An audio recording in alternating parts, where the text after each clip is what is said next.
Good morning সবাইকে। কেমন আছো সবাই? আশা করি সবাই খুব ভালো আছো। তো এখন বাজে প্রায় সকাল 4:45 এবং আমরা বেরোবো বলে রেডি হচ্ছি। রেডি হয়ে পড়েছি আমি, আরেকজন মোজা পরছে, রেডি হচ্ছি। কারণ আমাদের 5:42 এ ট্রেন ছিল। দত্তপুকুর থেকে আমরা ট্রেন ধরবো তাই।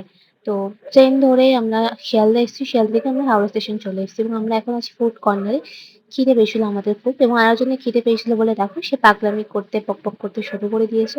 তো তার মুখ বন্ধ করার জন্য আমি তাকে খাইয়েও দিচ্ছিলাম।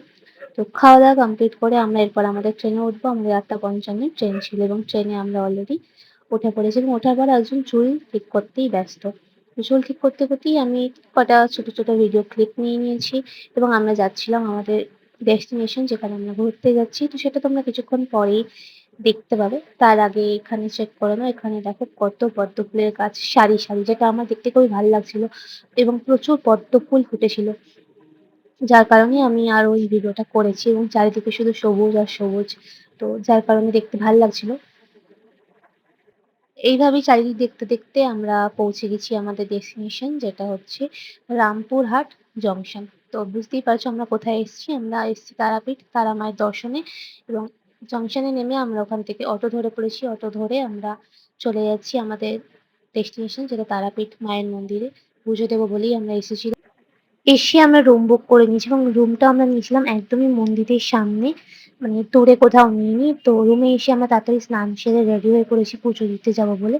কারণ পুজো দেওয়াটাই মেন।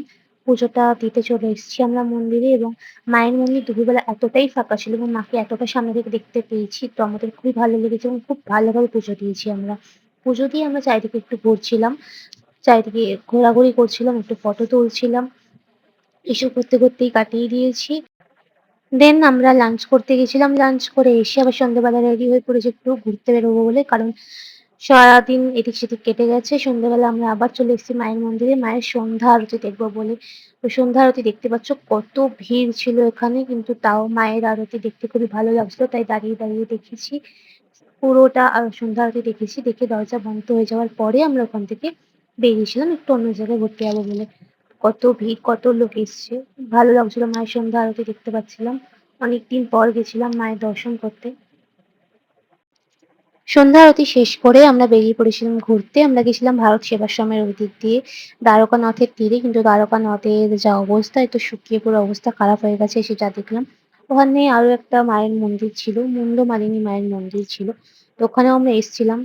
মুন্ডমালিনী মায়ের দর্শন করে গেলাম, প্রণাম করলাম। করে টরে আমরা আরো এদিক সেদিক ঘুরে কিছু টুকটাক খাওয়া-দাওয়া করে রাত্রে ডিনার করতে চলে এসেছি। তো ডিনারে আমরা বিরিয়ানি খাচ্ছিলাম অ্যাজ আমাদের ফেভারিট।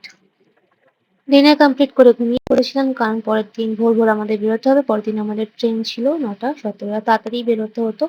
কারণ আজকে মানে সেই দিন আবার মমতা ব্যানার্জি তারাপীঠে আসতো। তাই তাড়াতাড়ি না বেরোলে নো এন্ট্রি হয়ে যেত। আমরা কোনো গাড়ি পেতাম না স্টেশনে যাওয়ার জন্য। ওইজন্য আমি তাড়াতাড়ি বেরিয়ে পড়েছি এবং ফিরছি বাড়ির দিকে।